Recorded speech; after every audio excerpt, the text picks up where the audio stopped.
The Codex Astartes does not support this action. But what if the greatest weapon against chaos isn't obedience to ancient doctrine, but the willingness to break it?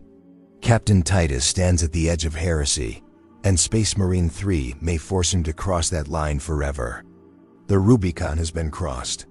Not just the biological threshold that transforms a firstborn into a Primaris, but something far more dangerous. Titus has returned from the darkness of the Death Watch, his armor now bearing the crimson and gold of the Ultramarines once more. But the chains of suspicion still bind him. Leandros, the man who condemned him, now wears the black of a chaplain, his zealotry transformed into dogmatic authority. The Inquisition released Titus, yes, but their eyes never truly look away. They watch, they wait. They know what we're only beginning to suspect, that Titus carries something within him that defies explanation, something that makes the warp itself recoil. Space Marine 2 ended not with triumph, but with questions bleeding into the void. The Thousand Suns ritual was stopped, the Chaos forces pushed back, but at what cost? Imura, the Sorcerer Lord, speaks of Titus as if he knows him, as if they share a history written in languages older than the Imperium itself. "You are no ordinary Space Marine," he whispers through the crackling vox, his words dripping with terrible knowledge.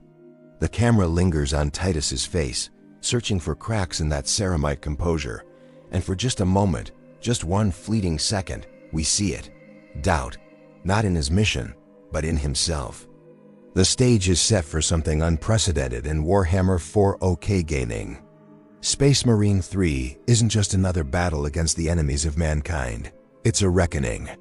The narrative threads woven through the first two games are pulling tight, and at the center of it all stands one question that could shatter the Imperium's understanding of its own warriors.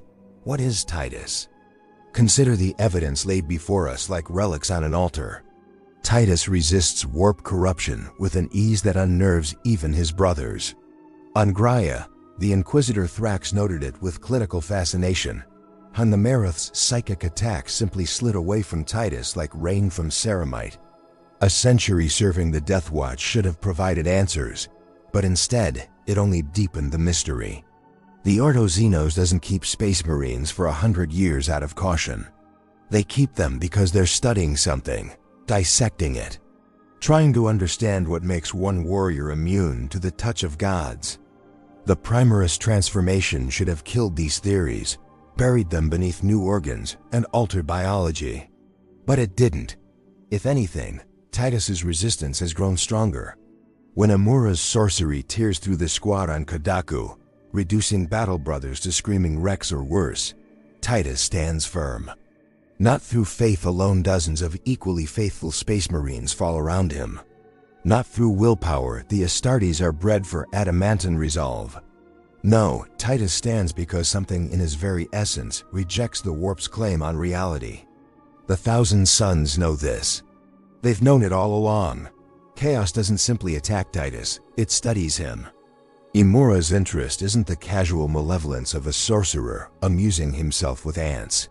It's the focused intensity of a scholar who's discovered an anomaly in the fundamental laws of the universe. When he appears on Kadaku, when his spectral form manifests through layers of reality that should keep such things at bay, he doesn't gloat, he observes, he tests. He's conducting an experiment, and Titus is the variable that doesn't fit the equation. This brings us to the heart of where Space Marine 3 must go. The game won't be about stopping another invasion or crushing another chaos incursion. Those are symptoms, distractions from the real question burning at the core of this trilogy. Is Titus a blank? The very word carries weight in the lore, heavy as a battle barge and twice as dangerous. Blanks, the pariahs, the soulless ones, are human beings born without presence in the warp. To psychers, they're voids in reality, black holes where the immaterium simply ceases to exist. The Imperium fears them and uses them in equal measure, deploying them as anti-psyker weapons while keeping them at arm's length, never quite trusting what they represent. But a Space Marine blank? That's not just unprecedented, it's theoretically impossible.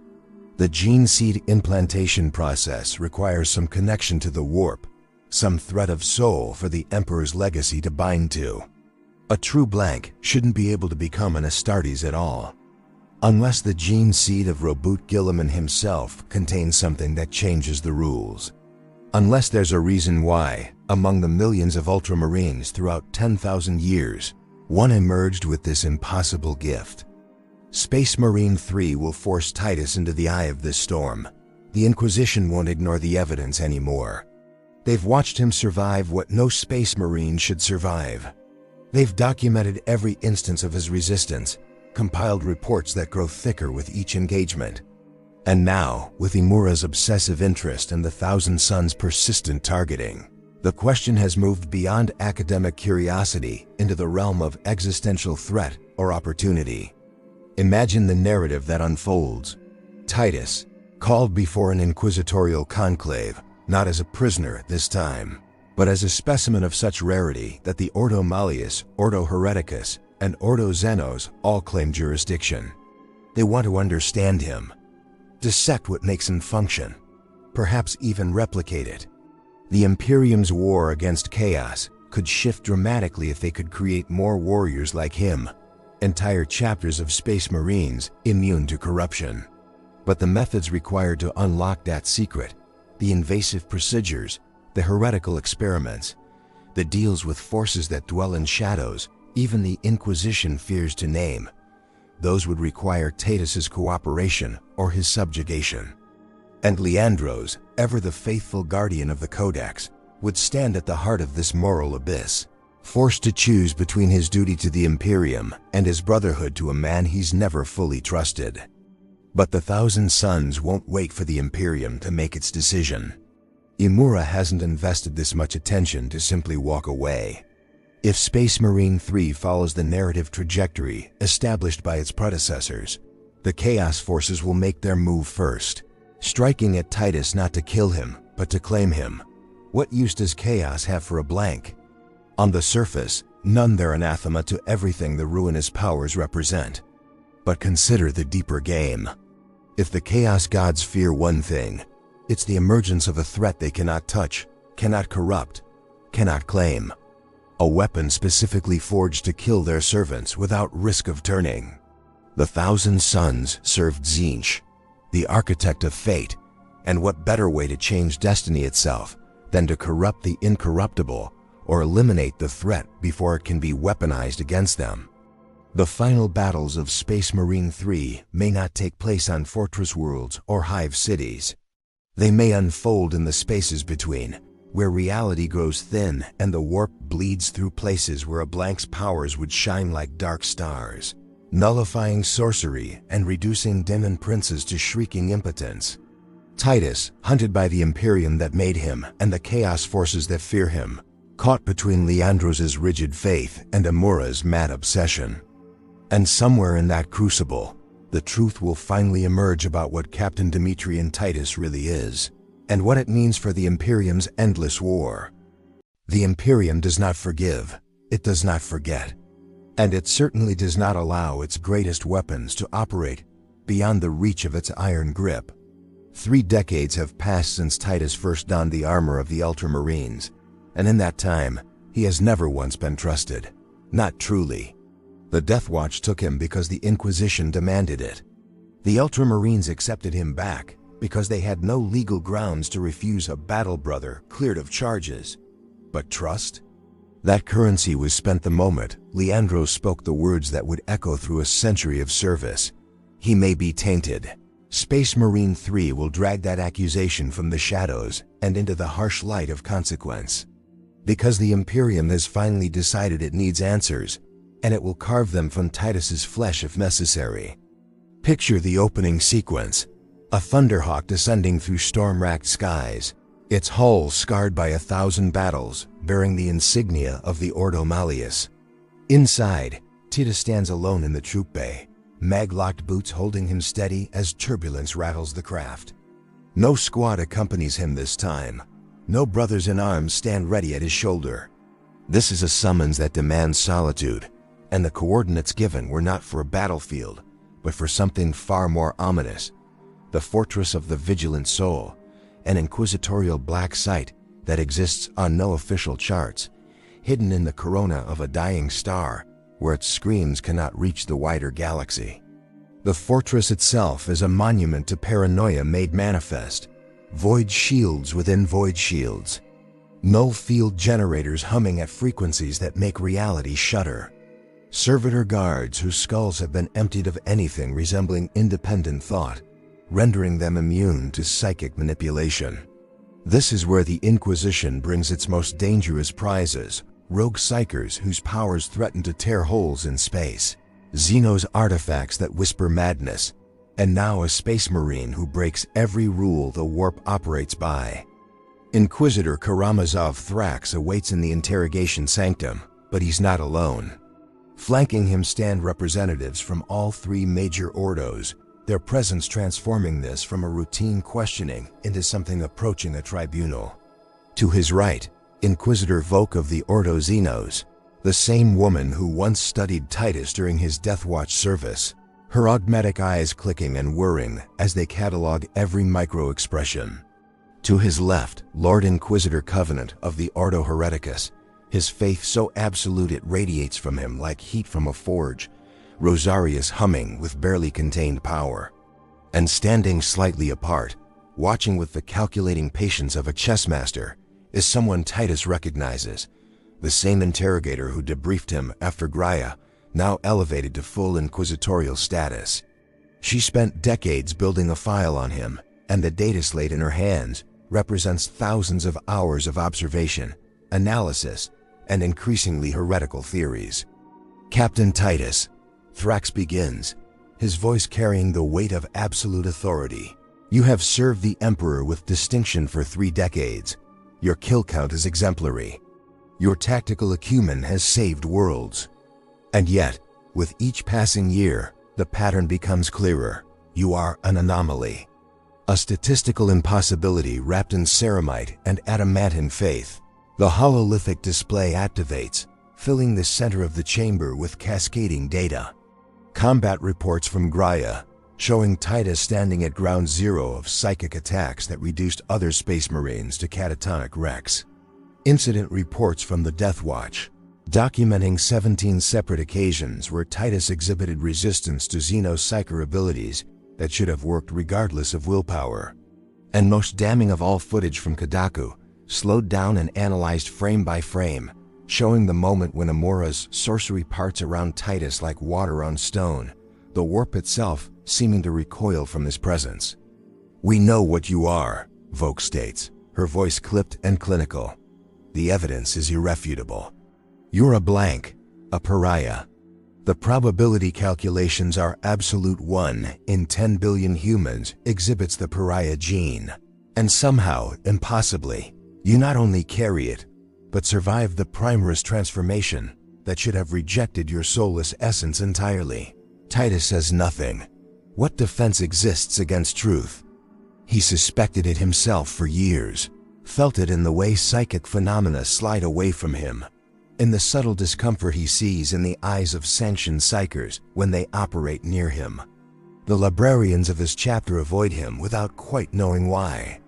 Astropaths report headaches after relaying messages in his presence. Even the Emperor's tarot seems to blur and distort when readings are taken concerning his future, as if destiny itself cannot quite see him clearly. But Covenant leans forward, and his question cuts deeper than any blade. The real question, Captain, is not what you are, but what you could be. The Imperium faces enemies that operate primarily through the warp. Demons, sorcerers, psychic Xenos. A chapter of blanks, true blanks, not just null-touched but completely severed from the Imperium, would be worth more than 100 conventional chapters. They would be the Emperor's null knights, his ultimate answer to chaos. The implications hang in the air like poison gas. They want to replicate him, study his gene seed, his biology, the specific mutations that allowed the Primerus transformation to take hold in tissue that should reject it. They want to create more like him, and the methods required to understand that process would be extensive. How many of your brothers must we dissect before we understand the pattern? Voke asks, and there's no malice in her voice, only the flat practicality of a scientist discussing acceptable losses. The Ultramarines have 1,000,000 warriors. Surely you can spare a few hundred for the greater cause. We'll take volunteers first, of course. Those who share your lineage, your training cadre. Anything that might provide a clue to why you succeeded where theory says you should have died. This is the true horror the Imperium offers, not torture, not execution, but the systematic vivisection of everything Titus loves in the name of victory. They would carve up his brothers like specimens, reduce the legacy of Guilliman to data points and genetic sequences, all to create a weapon that might turn the tide against chaos, and they would do it with prayers on their lips and the Emperor's blessing in their hearts, because in the grim darkness of the far future, there is no sacrifice too great, no price too high. Titus finally speaks, and his voice carries the weight of 3 decades of service. The Codex Astartes does not support this action. It's Leandros's line, thrown back at the institution that created him. And in that moment, standing in a fortress designed to hold back the universe's darkest secrets, Titus makes a choice that will define the rest of his existence. He refuses. Not with violence, he's surrounded by enough firepower to level a hive city, and he knows it. Not with argument, the Inquisition has already made its decision, and logic will not sway zealots. He refuses simply by existing, by standing there in his armor and embodying everything the Imperium claims to protect, while simultaneously rejecting the methods it employs to protect it. "You're confining me then," he states, not asks. "We're preserving you," Thrax corrects. "You're too valuable to risk in combat while we determine how to reproduce your gifts. Consider this protective custody. Your chapter will be informed that you've been seconded to inquisitorial service indefinitely." Again, the cell they assign him is comfortable by the standards of the Adeptus Astartes, 12 by 12 meters of reinforced ceramite, a meditation alcove, access to training servitors. But it's still a cage, and the null field generators embedded in the walls ensure that even if he somehow possessed psychic powers, they would be meaningless here. He's trapped by the very abilities that make him valuable, imprisoned by the gift that's kept him alive. Days pass, weeks. The Inquisition is nothing if not patient, and they believe time will erode his resistance. Voke visits regularly, presenting increasingly detailed plans for the genetic studies they wish to conduct. Covenant arrives with theologians who argue the moral necessity of sacrifice for the Emperor's vision. Even Thrax appears, attempting to appeal to Titus's sense of duty, his warriors' understanding that sometimes victory requires terrible choices. But what they don't understand, what they cannot understand, locked in their fortress of certainty, is that Titus has already made peace with his fate. He's known since Graia that his path would end in sacrifice. The only question was whether that sacrifice would be on his terms or theirs. The choice is taken from him when the 1,000 Suns arrive. Imura hasn't been idle during Titus's captivity. While the Inquisition studied their prisoner, the Sorcerer Lord studied the Inquisition.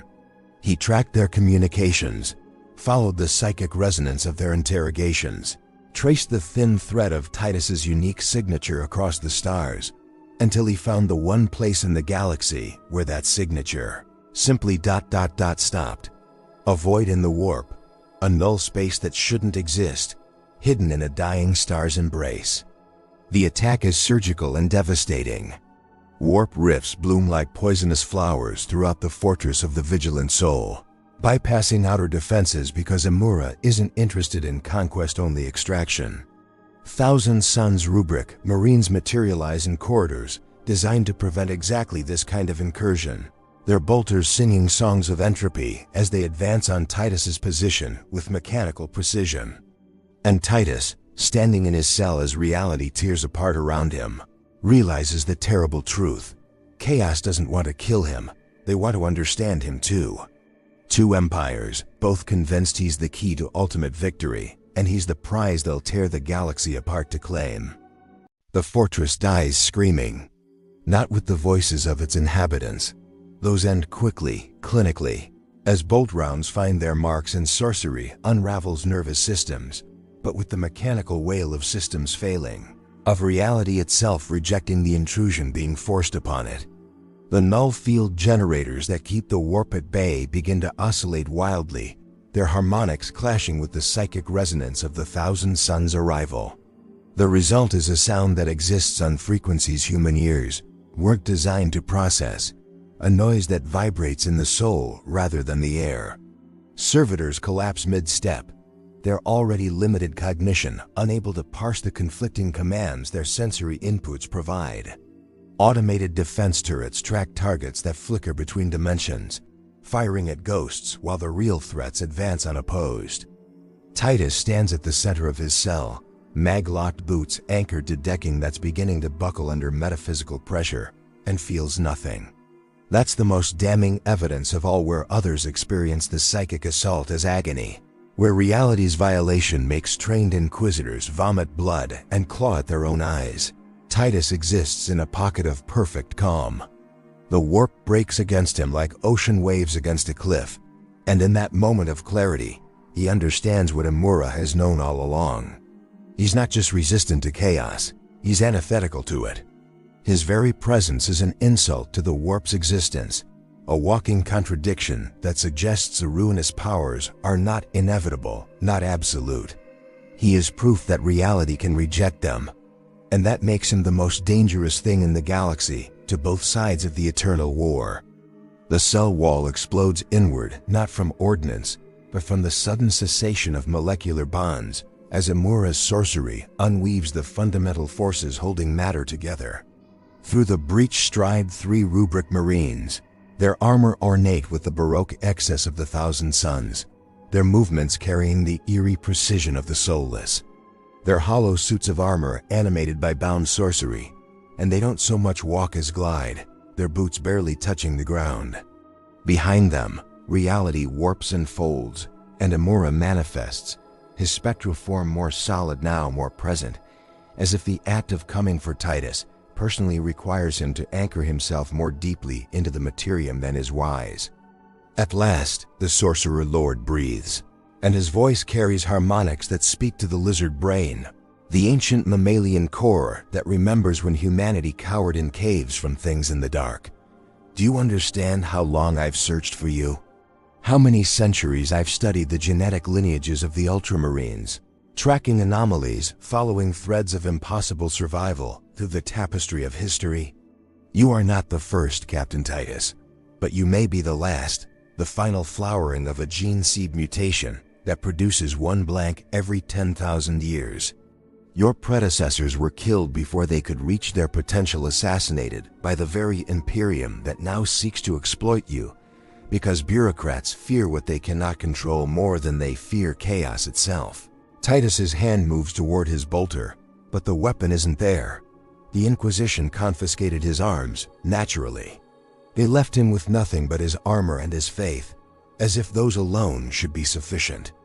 And perhaps, in a different story, they would be.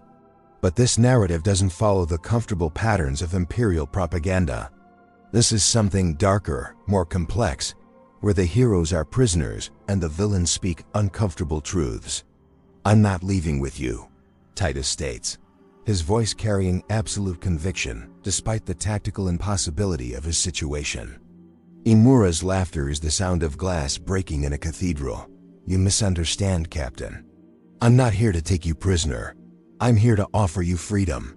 The Imperium wants to dissect you, to reduce your gift to a formula they can mass produce and control. I want to show you what you could become if you embraced your nature fully. You feel it, don't you? The way the warp recoils from you. That's not weakness, it's power of a kind so fundamental that even the chaos gods themselves must acknowledge it. You could walk through the eye of terror untouched. Stand in the presence of greater demons and watch them diminish, their reality-warping powers rendered impotent by your mere existence. Join me, and I will teach you to weaponize what you are. Together, we could reshape the balance of power that has held this galaxy in stalemate for 10 millennia. It's tempting. Not because Titus harbors any love for chaos. His loyalty to the Emperor is as absolute as the day he first swore his oaths, but because it's honest. Imura isn't pretending this is for Titus's own good, isn't dressing exploitation in the garments of duty and sacrifice. He's offering a transaction, knowledge for cooperation, power for service. And in the grim calculus of the 41st millennium, honest enemies are sometimes easier to navigate than duplicitous allies. But before Titus can respond, before this moment can crystallize into a choice that will define everything that follows, a third option announces itself with the distinctive bark of a Crozius Arcanum discharging its power field. Leandros crashes through the ceiling literally, his armored form dropping through 3 levels of compromised decking like an avenging angel rendered in ceramite and fury. His chaplain's armor is scorched, his helmet cracked, and one pauldron hangs by a single servo bundle, but his faith burns with the intensity of a dying star. He lands between Titus and Imura, his Crozius raised, and the field surrounding the blessed weapon flares so brightly it casts stark shadows in a room lit by the sickly glow of warp fire. "You will not take him," Leandros snarls, and there's something different in his voice now, something that wasn't there during their confrontation on Kadaku. Not trust, not yet, but perhaps the beginning of understanding. He is my brother. My responsibility. My failure to protect.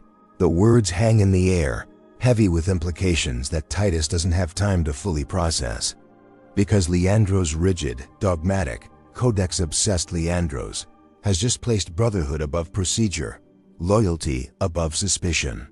He spent 30 years wrestling with the consequences of his accusation, watching Titus serve with distinction while carrying the weight of unjust suspicion. And somewhere in that crucible of guilt and observation, something fundamental shifted. He came alone into a chaos-infested fortress not because he was ordered to, not because the Codex demanded it, but because leaving Titus to face this alone would be a betrayal worse than any accusation of heresy. Imura studies this new variable with the detached interest of a scholar observing an unexpected result in a controlled experiment. How touching! The zealot discovers compassion. But you're too late, chaplain.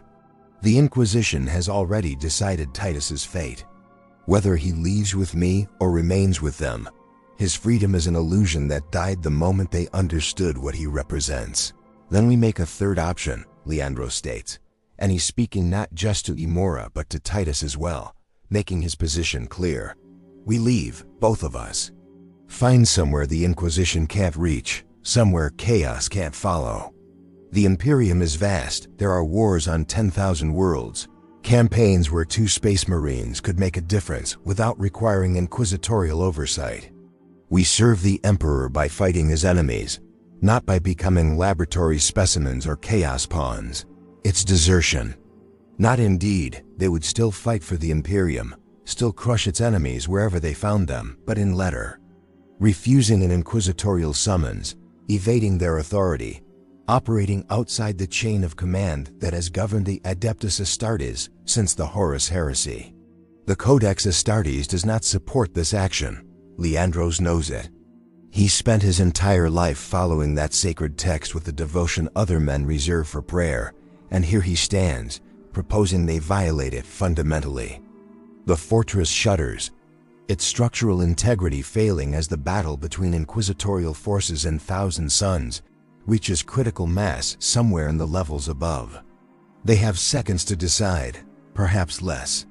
Stay and return to captivity under the Inquisition's knife. Go with Imura and become pawns in Chaos's incomprehensible schemes. Or take Leandros' offer and become something the Imperium hasn't seen in millennia Space Marines, operating entirely on their own authority, bound only by their oaths to the Emperor himself, rather than the institutions built in his name. Titus looks at Leandros, really looks at him for the first time since Graia, and sees not the sanctimonious accuser who destroyed his career, but a man who's carried the weight of that accusation for 30 years and found it wanting.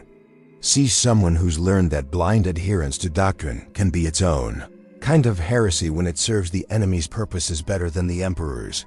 Sees, perhaps, what he himself might have become if their positions had been reversed. so certain of righteousness that the concept of being wrong becomes impossible to process until reality forces the lesson through sheer weight of consequence. The Imperium will hunt us, Titus says, testing the idea, feeling its weight. Let them try, Leandros responds. We'll be hunting something worse. And there it is, the twist that transforms this from a story about a space marine caught between two empires into something far more dangerous. Not a prisoner, not a weapon, not a tool to be used by powers that treat warriors as resources to be expended, but something the Imperium hasn't faced since the days of the Kongwa, Black Shields, and the Forgotten. Chapters lost in the warp space marines who've decided that serving the Emperor and serving the Imperium are not always the same thing. Imura's form begins to destabilize, the fortress's dying null fields finally asserting enough coherence to make his manifested presence untenable. But before he vanishes, he speaks one final prophecy, his words echoing with the certainty of someone who's seen this moment play out across 1,000 possible futures. You cannot run from what you are, Titus. The Imperium will find you. Chaos will find you. And when they do, you'll have to choose not which master to serve, but which version of yourself you're willing to become. The weapon they want to create, the abomination chaos seeks to corrupt, or something else entirely, something that terrifies both sides equally because it refuses to fit into their eternal war. The rubric marines collapse, their animating sorcery dispersed, leaving nothing but empty armor scattered across the cell floor. The warp presence recedes, reality reasserting itself with the violence of snapping rubber bands. And in the sudden terrible silence that follows, Titus and Leandros stand facing each other, two warriors who've just committed an act that will reshape the war they've spent their lives fighting, and neither of them is entirely certain if they've chosen salvation or damnation. The escape is not clean. It cannot be, not from a fortress designed to hold reality's darkest secrets. The corridors are labyrinthine nightmares of twisted metal and corpses, inquisitorial acolytes caught in the crossfire, servitors still twitching as their mechanical components fail to register that the biological parts have stopped functioning. The emergency lighting casts everything in crimson, transforming the path ahead into something that resembles a throat lined with blood. Titus and Leandros move through it like ghosts hunting their own future, each step taking them further from everything they've known, deeper into a choice that has no reversing. They don't speak. Words would require air they cannot spare, focus they need for survival. But the silence between them is different now, no longer weighted with accusation and suspicion, but with something more complex, a shared understanding that they've both crossed a threshold from which there is no return.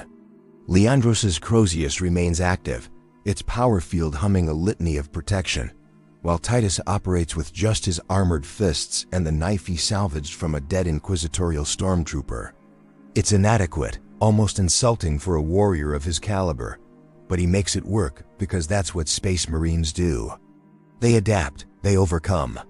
They turn disadvantage into victory through sheer will and the Emperor's blessing. The hangar bay is 3 levels down and half a kilometer distant through compromised infrastructure that groans with every step. Twice they encounter pockets of resistance, inquisitorial soldiers who haven't yet received word that their fortress is dying, who still believe their duty is to prevent anyone from leaving.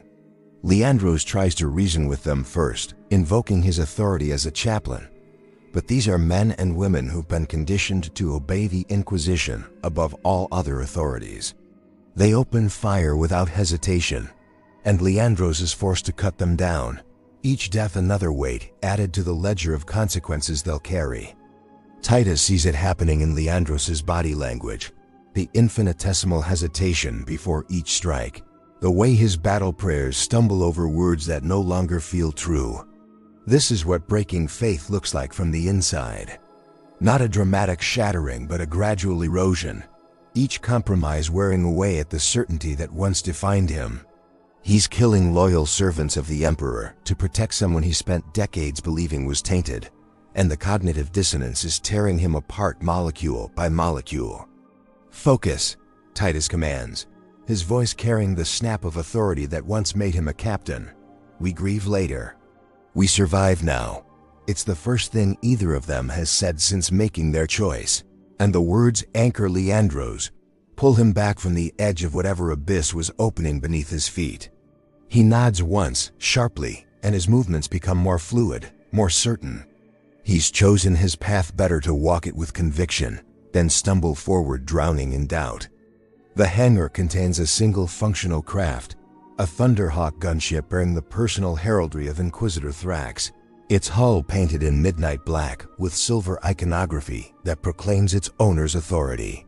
It's better than they have any right to hope for, which immediately makes Titus suspicious. Nothing in the Imperium comes without cost, and gifts left unattended in moments of crisis are usually traps waiting to be sprung. But they have no alternatives. Every other ship in the bay is either damaged beyond flight capability or locked down by security protocols they don't have time to override. Leandros reaches the boarding ramp first and freezes, his Crozius raised in a defensive posture that signals contact. Titus is beside him in 3 strides, knife ready, and sees what stopped his brother cold. Inquisitor Voke stands at the top of the ramp, her augmetic eyes whirring as they focus on the 2 space marines. Data scrolling across her retinal displays too fast for unenhanced humans to process. She's alone, unarmored, holding nothing but a data slate that glows with the phosphorescent blue of active cogitation engines. In the hellscape the fortress has become, her composure is more unsettling than any weapon could be. "I calculated a 73.6% probability you'd attempt to steal this particular ship," she says, her voice carrying the same clinical detachment it held during Titus's interrogation.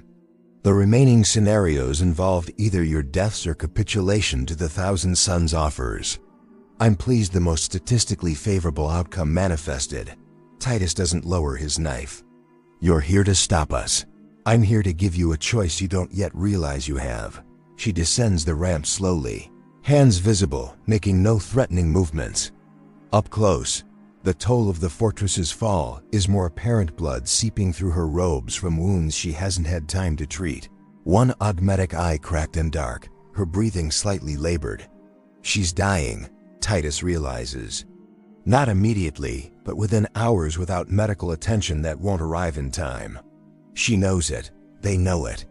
And yet she's using her final moments to stand between them and escape. "The Inquisition believes you're a resource to be exploited," Voke continues. "And they're correct, but not in the way they imagine. You're not valuable because of what you are, Titus, but because of what you represent, proof that the Emperor's work transcends the limitations the Imperium has placed upon it. The gene seed was meant to create warriors, yes, but also to evolve humanity, to push us toward whatever future the Emperor envisioned before the heresy derailed his plans. You're not an anomaly. You're a sign that the work continues despite everything we've done to ossify and control it." Leandros' Crozius lowers slightly, uncertainty creeping into his stance. "You're suggesting the Emperor intended to create blanks? That goes against every theological text in the Librarius. The Emperor's intentions are unknowable," Voke responds, "but his actions speak clearly. He created the gene seed with mechanisms for adaptive evolution built into its fundamental structure.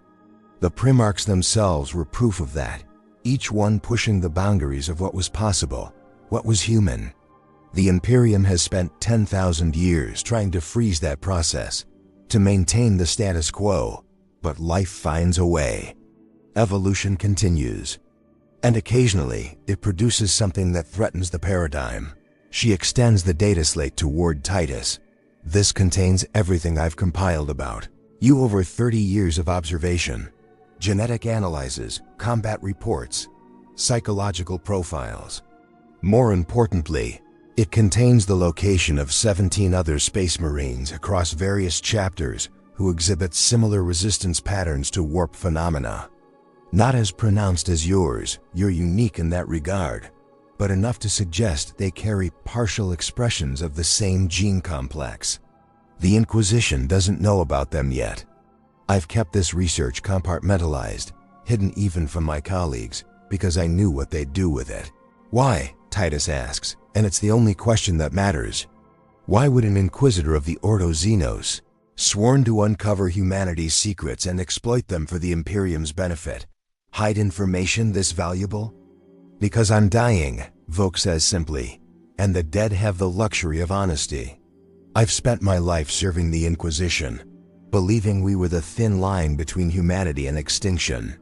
But I've watched us become the very thing we fight against, so obsessed with control, with eliminating variables, that we've strangled the potential for actual evolution. The Emperor made you this way, Captain Titus, not as a weapon to be wielded, but as a seed to be planted. What grows from that seed? That should be your choice, not ours. She presses the data slate into Titus's hand, and her augmetic fingers are cold, their grip weakening as her biological systems fail. Find them, the others like you. Build something new, something the Imperium cannot control and chaos cannot corrupt. Or don't, reject my theory and everything it implies. But make the choice consciously, with full knowledge of what you're choosing between. Klaxons begin wailing throughout the hangar, proximity alarms indicating incoming craft. The fortress is dying, but the Inquisition still has forces in the system, ships that can reach this location within minutes. Voke staggers, catches herself against the Thunderhawk's hull, and Titus sees the moment when her body gives up the fight it's been waging. She slides down the metal, leaving a trail of blood, and her functioning augmetic eye locks onto his one final time. The Imperium will call you traitors, she whispers, each word costing her strength she no longer has. Chaos will call you prey, but you are neither. You are something they both fear, Space Marines, who remember that your first oath was to the Emperor, not to the institutions built in his name. Don't let them make you forget that distinction. She dies there, at the foot of the ramp, and neither Titus nor Leandros has time to honor her passing properly. They board the Thunderhawk, Leandros taking the pilot's position while Titus straps into the navigator's station, the data slate burning in his gaunted hand with the weight of impossible choices. The engines roar to life, ancient reactors channeling power that tears the ship free of magnetic clamps and sends it rocketing toward the hangar's atmospheric shielding. They breach into void space just as the first inquisitorial interceptors arrive, and the fortress behind them finally succumbs to the structural damage inflicted by the Thousand Suns assault. It doesn't explode. Fortresses of that caliber are built with redundancies to prevent catastrophic detonation, but it tears itself apart, sections separating and spinning away into the stellar corona like petals from a dying flower. Hundreds of souls extinguished in seconds, and at the center of that destruction, 3 Ordos worth of secrets burning away in stellar fire. The interceptors give chase, their weapon systems locking on, but Leandros is already plotting a jump into the warp, his hands steady despite everything as he inputs coordinates that will take them somewhere the Inquisition won't immediately follow. Titus activates the data slate, begins scanning through Voke's research, and feels his world shift again as names and locations scroll past his vision. 17 Space Marines. 17 potential brothers in arms scattered across the Imperium, each one carrying a fragment of what he represents, each one a target the moment the Inquisition realizes they exist. Where do we go? Leandros asks as the warp engines begin their build-up sequence, reality around them starting to thin. Titus looks at the names on the screen: a Blood Angel, 2 Space Wolves, a Dark Angel whose notation includes the ominous phrase, Deathwind Company, current status, unknown, and others from chapters he's never heard of, successors of successors operating in regions of space where Imperial authority is more suggestion than law. Each one represents a choice, a path they could follow, and each one carries consequences he can barely begin to calculate. But before he can answer, before he can choose which thread to pull in this tapestry of fate, the CUM system crackles to life with a voice that shouldn't be possible. Imura, speaking to them across light years of void space, his sorcery allowing him to manifest in their communications array like a ghost in the machine. 17, the Sorcerer Lord muses, his voice filled with dark amusement. I knew about 8. The Inquisition knew about 1, but 17? Oh, Captain Titus, you've just made yourself the most valuable piece on a game board that spans the entire galaxy. Every faction will want you now, not to dissect you, but to control you, to use you as the key to finding the others. You cannot hide, you cannot run, and you cannot protect them all. The transmission cuts off as abruptly as it began, but the damage is done. Somehow, impossibly, Imura heard everything. The data slate, the names, the locations, everything Voke died to give them. And if Chaos knows, then the Inquisition will know soon enough. The interrogation of captured Thousand Sons, the psychic echoes left behind in the fortress's ruins. 1,000 different ways information bleeds across the boundary between Imperium and Warp. The secret is already loose, spreading like virus through both empires. The Warp engines reach critical threshold, and Leandros' hand hovers over the activation stud, waiting for Titus's command. They're seconds from translation, from diving into the Imperium and emerging somewhere else, anywhere else. But now the question isn't just where they'll go, it's what they'll become when they get there.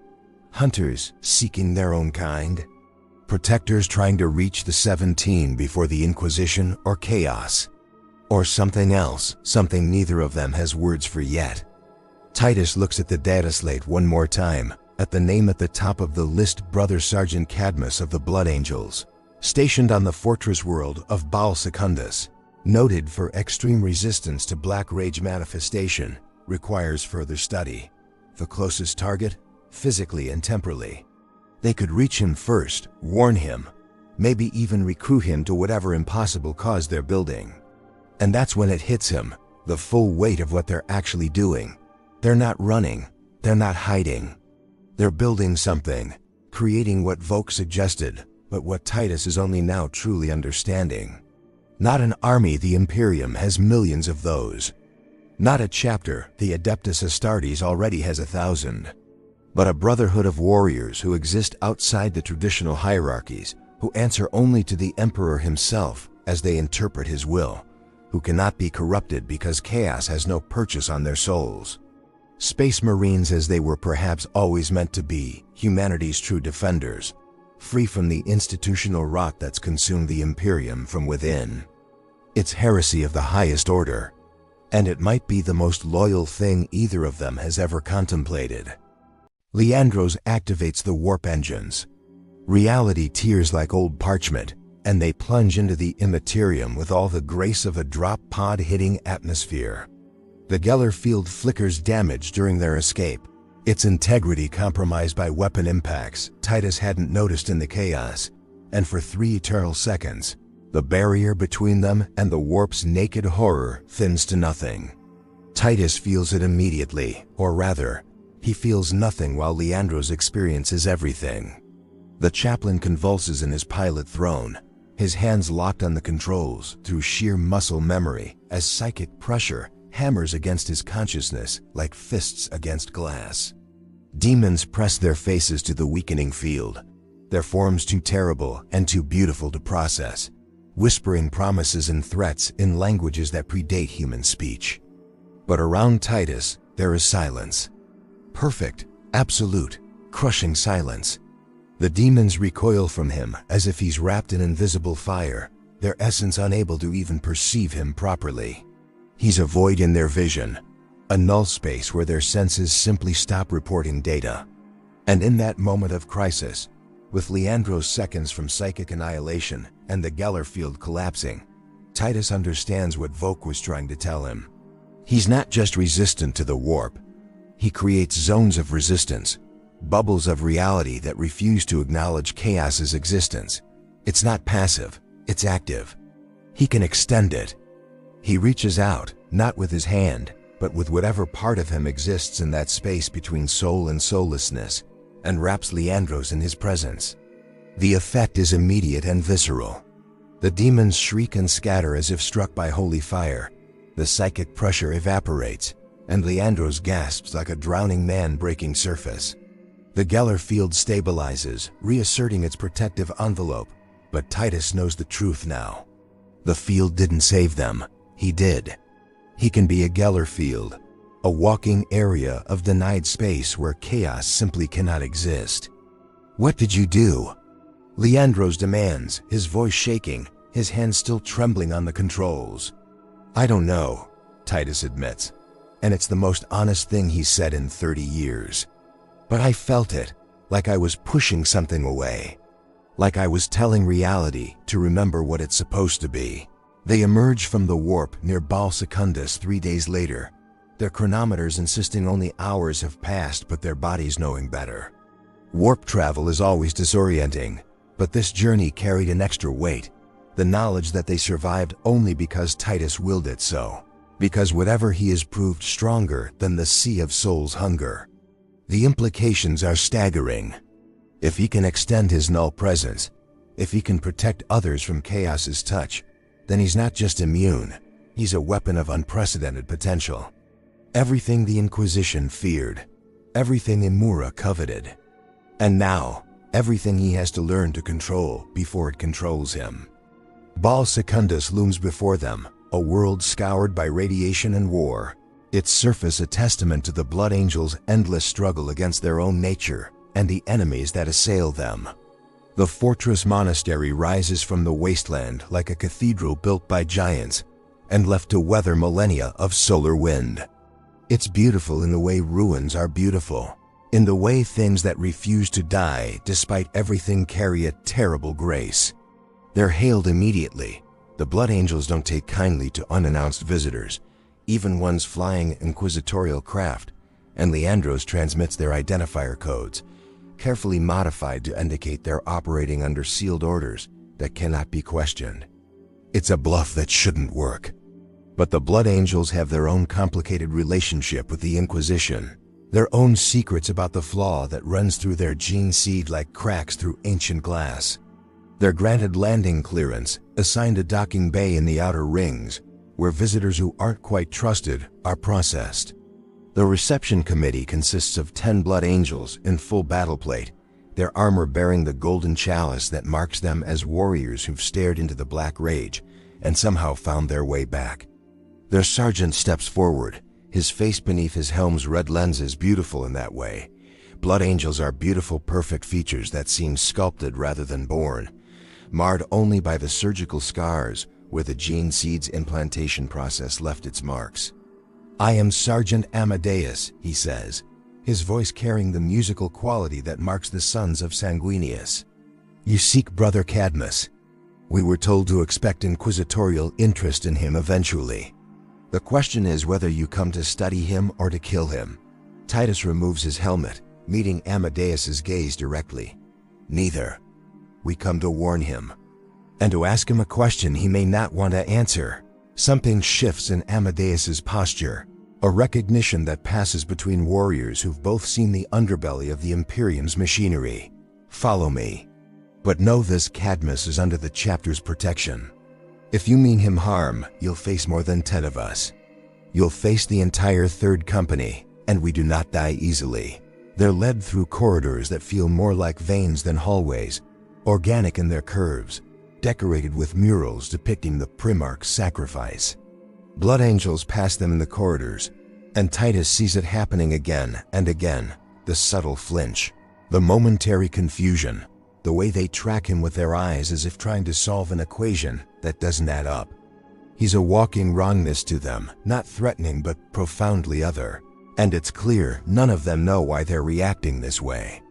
Cadmus waits in a training cell, his armor removed, dressed in the simple robes Blood Angels wear when not at war. He's younger than Titus expected, barely 2 centuries old, still counting his service in decades rather than centuries.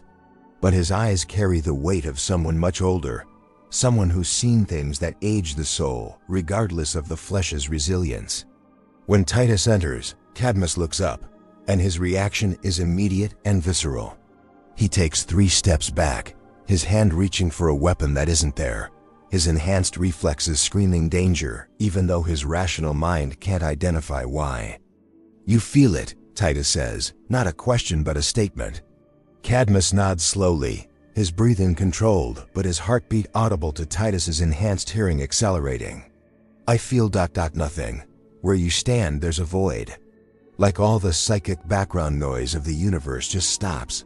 What are you? I'm someone asking you the same question. Titus activates Voke's data slate, brings up Cadmus's file, and begins reading aloud. Extreme resistance to Black Rage manifestation. Present during the fall of 6 battle brothers to the flaw. Remained lucid throughout exposure to psychic resonance that should have triggered your own descent. Librarians report difficulty reading your future via the Emperor's Tarot. During the Morteus campaign, you walked through a psychic kill zone that liquefied the minds of an entire guard regiment and reported feeling slightly nauseous. You're like me, Brother Cadmus. You're a blank, or something close enough that the difference doesn't matter. The words hang between them like executioner's blades. To a blood angel, the Black Rage is simultaneously curse and sacred duty, the psychic echo of their Primarch's death that drives them into berserk fury, that transforms them into monsters who must be honored even as they're destroyed. It's the flaw that defines them, the wound that never heals, passed down through genetic memory from Sanguinius himself. And Cadmus, through some quirk of genetic expression, some mutation in his gene seed, is immune to it. He'll never experience that last terrible communion with his Primarch's final moments. He'll never join the death company. He's free of the curse that's defined the Blood Angels for 10,000 years. It should be a blessing. But Cadmus's expression makes clear he's carried it as damnation. They don't trust me, he whispers, my brothers. They look at me and see someone who doesn't share their burden, who can't understand their pain. I'm isolated even when I stand among them. The chaplains watch me. The sanguinary priests take samples constantly, trying to understand what makes me different. And the librarians ... double quotes. He pauses, his voice breaking. The librarians avoid me entirely. They say I make their heads hurt, that being near me feels like standing too close to a null field generator. Leandro steps forward, his crosier still mag-locked to his hip but his body language open, vulnerable. I spent 30 years believing my brother was tainted because he was different. I reported him to the Inquisition, destroyed his career, condemned him to a century of suspicion and isolation. I was wrong.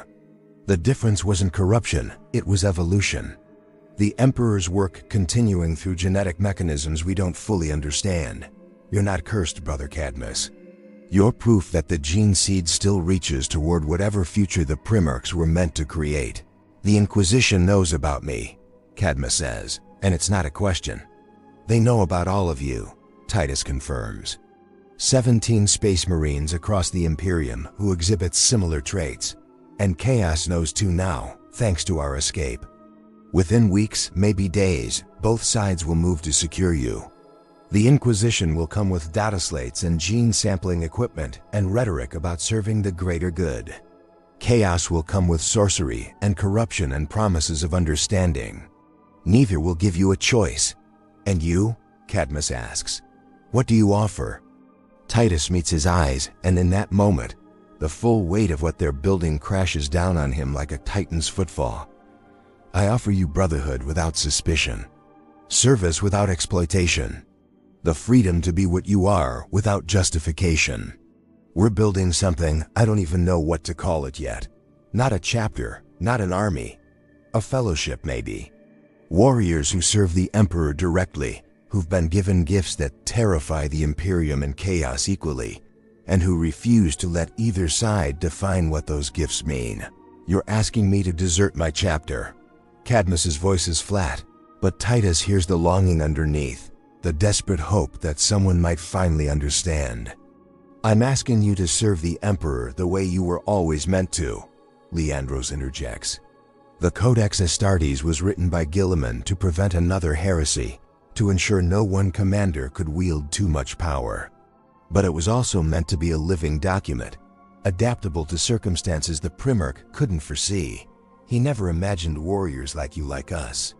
The Codex doesn't have provisions for what we are, because we weren't supposed to be possible. So we make our own way. We become what the Emperor needs us to be, not what 10,000 years of institutional decay has decided we should be. The chamber falls silent except for the distant thrumming of the fortress monastery's life support systems, the rhythm like a heartbeat that measures out the seconds of Cadmus's decision. Outside this room, the Imperium continues its slow grinding march toward extinction, fighting the same wars it's fought for millennia, sacrificing millions daily to maintain a status quo that benefits no one but ensures nothing changes. And here, in this moment, 3 Space Marines stand at a crossroads that could reshape what it means to serve the Emperor. Cadmus closes his eyes, and Titus sees the war happening behind those lids: duty versus truth, loyalty to brothers who never fully accepted him versus the possibility of finally belonging somewhere. When he opens them again, something fundamental has shifted. He's made his choice. How many others have you contacted? He asks. You're the first, Titus admits. Then we have work to do. 16 more to find before the Inquisition or chaos reaches them. 16 more chances to build something that might actually matter. Cadmus moves to his armor, begins the familiar ritual of donning ceramite and adamantine. But we need a ship larger than a Thunderhawk. We need weapons, resources, and we need to move fast because if Amora knows the names, he's already dispatched forces to secure them. The Blood Angels will notice you're gone, Leandros points out. Cadmus's smile is sharp, carrying echoes of the Primarch's legendary beauty twisted into something harder. Let them. I've served 2 centuries waiting for them to trust me. I'm done waiting. If they want me back, they know where to find me. But I'll be with warriors who understand what I am instead of fearing it. They're interrupted by proximity alarm ships entering the system. Multiple contacts moving with purpose toward Baal Secundus. The Blood Angels' auger arrays light up with identification codes that make Titus's blood run cold. Inquisitorial battle cruisers, 3 of them. And behind them, emerging from warp translation points that shouldn't exist so close to a system's gravity well, comes something worse. 1,000 Suns strike cruisers, their hulls writhing with sorcerous runes, reality bending around them like heat shimmer. They're here, both of them. The race has begun, and Cadmus just became the first prize in a contest that will span the galaxy. Amadeus bursts into the chamber, his weapon drawn, his expression carrying the fury of a Blood Angel who's realized his chapter has been infiltrated by forces beyond his control. What have you brought to our world? He demands, and it's not Cadmus he's looking at. It's Titus' recognition dawning that this stranger isn't just another inquisitorial agent, but something that draws catastrophe like gravity draws mass. Titus doesn't answer with words. He extends his presence again, that null field that pushed back the warp during their journey, and suddenly every Blood Angel in the corridor outside staggers as psychic pressure they didn't even know they were under simply vanishes. The constant background whisper of the Black Rage, the psychic echo of Sanguinius's death that haunts every son of the Great Angel. For just a moment, it goes silent.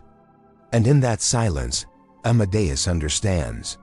His weapon lowers, his eyes widen, and he speaks the words that will echo through the Blood Angel's history for generations to come. You're the cure. The words hang in the air like a benediction and a curse intertwined. Amadeus takes a step forward, his perfect features twisted with an emotion Titus has never seen on a Blood Angel's face before, hope warring with something that looks dangerously close to grief. Because if Titus is the cure, if his presence can silence the psychic scream that's defined the Blood Angels since their Primarch fell, then what does that mean for the Death Company? For the brothers who've already succumbed to the Black Rage? For the 10,000 years of sacrifice and sorrow that's been woven into the chapter's identity like thread through cloth? I'm not a cure, Titus says quietly, firmly, because this is the moment where everything could spiral into something neither side can control. I'm a temporary reprieve, a silence that exists only as long as I'm present. The moment I leave, the rage returns. I can't save your brothers, Sergeant Amadeus. I can only offer them moments of peace. But Amadeus shakes his head, his hand reaching out as if to touch something he can't quite see. You don't understand. We've lived our entire existence knowing that one day, the rage will take us. that we'll lose ourselves to our Primarch's final moment and become monsters that must be honored in death because we cannot be saved in life. Every blood angel carries that certainty like a weight around his neck, and you just lifted it. For 3 seconds, I felt what it's like to exist without that weight. Do you understand what that means? The fortress monastery's warning klaxons begin their escalating wail. The inquisitorial ships are moving into attack formation, their auger arrays painting every structure on Bao Secundus with targeting solutions.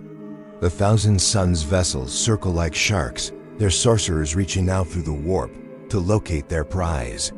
And caught between these two empires, the Blood Angels scramble to defensive positions, preparing for a battle they never wanted on soil they've held sacred for millennia.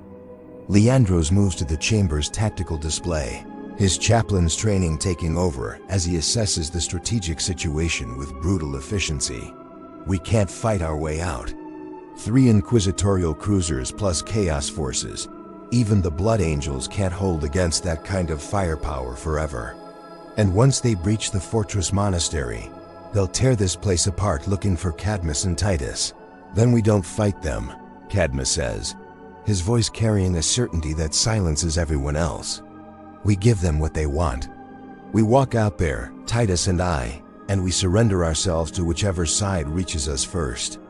The Blood Angels survive, the fortress remains intact, and the Inquisition or Chaos gets their prize. Unacceptable, Titus responds immediately, and there's steel in his voice that makes even Amadeus straighten.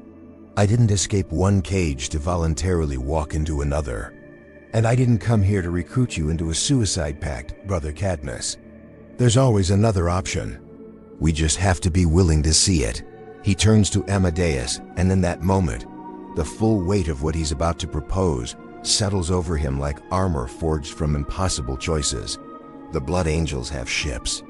Fast ships, built for swift strikes and rapid deployment. Give us one. Something small enough to slip past the blockade, but large enough to carry us to the next name on our list. In exchange, I give you something far more valuable than my capture. What could possibly be worth?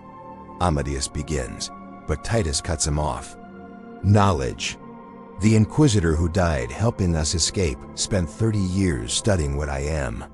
Her research is on this data slate: genetic sequences, theoretical frameworks, everything she learned about how the Pariah gene expresses in space marines who shouldn't be able to carry it. Give it to your sanguinary priests. Let them study it. Maybe they'll find nothing. Or maybe, centuries from now, they'll understand enough to engineer what I am into your gene seed deliberately.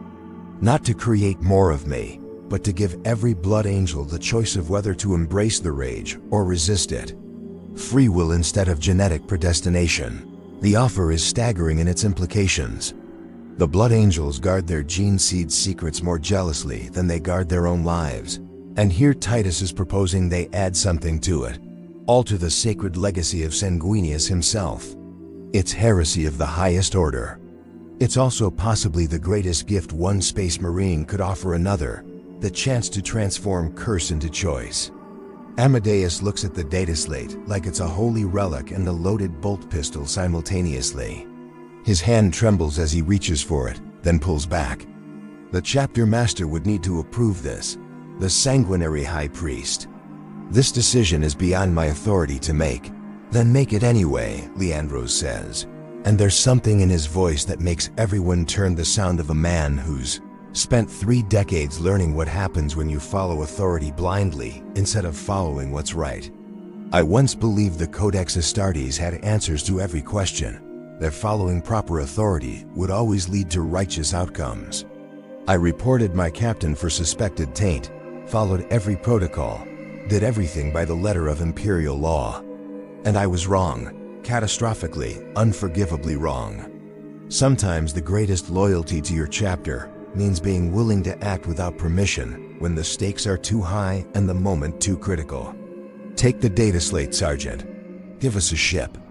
And spend the rest of your life justifying that decision to your superiors, if you must, but make it. The fortress shudders as the first bombardment hits its void shields.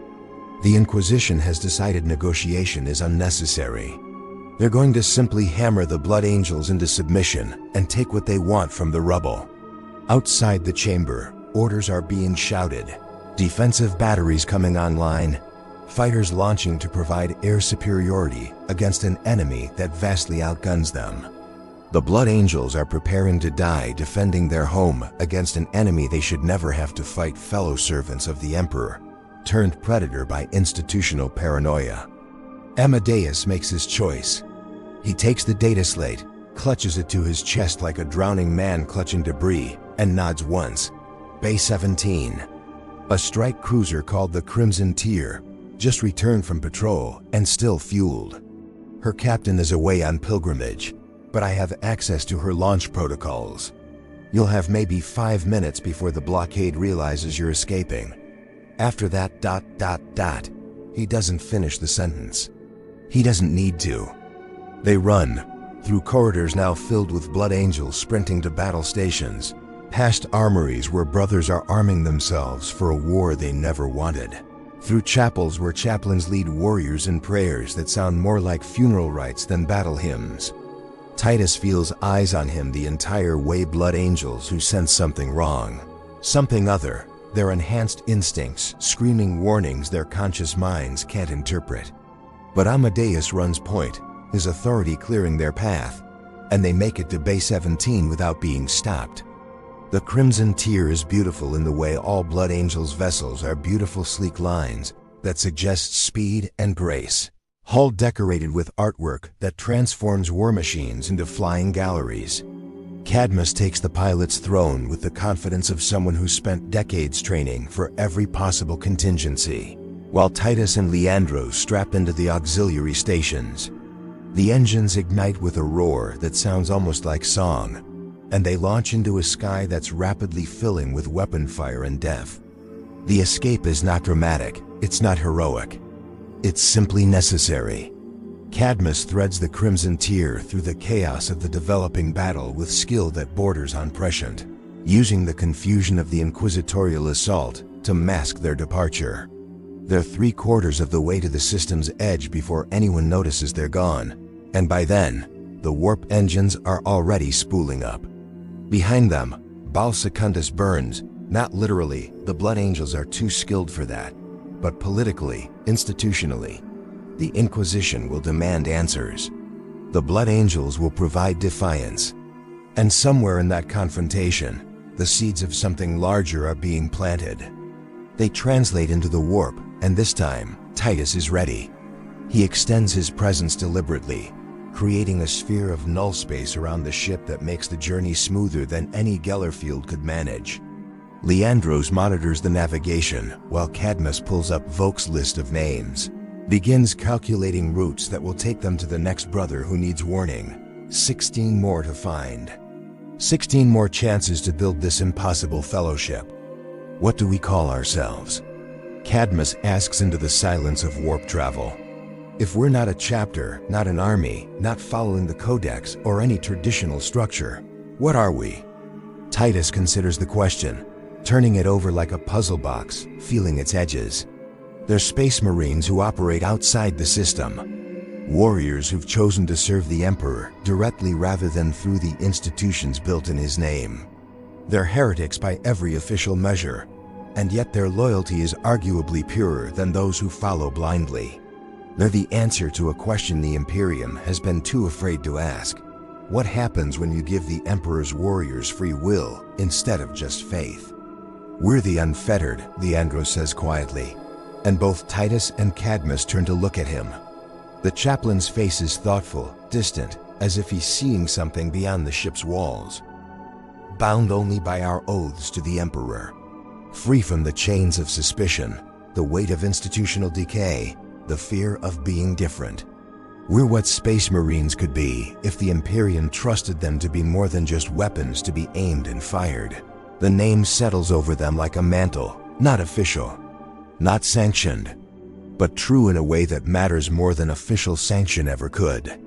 They're the unfettered Space Marines who've chosen freedom over security, truth over comfortable lies, loyalty to ideals over loyalty to institutions. The Imperium will hunt them, chaos will covet them. But they'll keep moving, keep finding brothers who carry the same impossible gifts, keep building something that neither side can predict or control. Titus looks at the data slate one more time, at the 16 names still waiting to be contacted, and allows himself something he hasn't felt since Gaia hope. Not the grim, desperate hope of soldiers clinging to life in a hopeless war, but genuine hope that they might actually build something worth building. That these 17 warriors scattered across the galaxy might become the seed from which a new understanding of the Emperor's vision grows. Not replacing the Adeptus Astartes, but complementing them, showing what's possible when Gene Seed and Free will combine in ways the Imperium has spent 10 millennia trying to prevent. Space Marine 3 isn't just a game, Titus says, though no one else is in the room to hear him speak to the audience beyond the fourth wall, to the viewers watching this story unfold. It's a question. What happens when warriors who've been bred to obey without question finally ask why? What happens when the tools gain consciousness and decide they're worth more than their utility? What happens when you give the Emperor's angels not just faith, but choice? The crimson tear flies through the warp, carrying 3 warriors towards 16 more, and behind them, the Imperium and Chaos both scramble to understand what they've just witnessed. Neither side realizes yet that they're not chasing fugitives or hunting prizes. They're pursuing the first sparks of something that could reshape the entire balance of power in the galaxy. Space Marines who remember they were made to serve humanity, not control it. Who understand that the Emperor's vision was never about building an empire that would last forever, but about creating warriors who could stand against the dark even after his light had faded. The story isn't over. It's barely begun. Somewhere out there, 16 Space Marines go about their duties unaware that their lives are about to change forever. Somewhere, the Inquisition convenes emergency sessions to determine how to respond to warriors who refuse to be controlled. Somewhere, Chaos plots and schemes, trying to understand how to corrupt the incorruptible. And somewhere, Reboot Gilliman himself, returned to lead the Imperium through its darkest hour, might receive reports of these unfettered and wonder if this is what his father always intended. Warriors who serve not because they're programmed to, but because they choose to, every single day. The real question Space Marine 3 will force us to confront isn't about Titus's nature or Leandros' redemption, or even the 17 blanks scattered across the Imperium. It's about what we believe the Emperor's vision actually was. Did he create the Space Marines to be perfect soldiers who never question? Or did he create the capacity for them to become something more, warriors who could think, choose, and evolve? In the grim darkness of the far future, perhaps the greatest heresy isn't rejecting the Emperor's will, but finally understanding what that will actually demanded. Not obedience, but growth. Not stagnation, but evolution.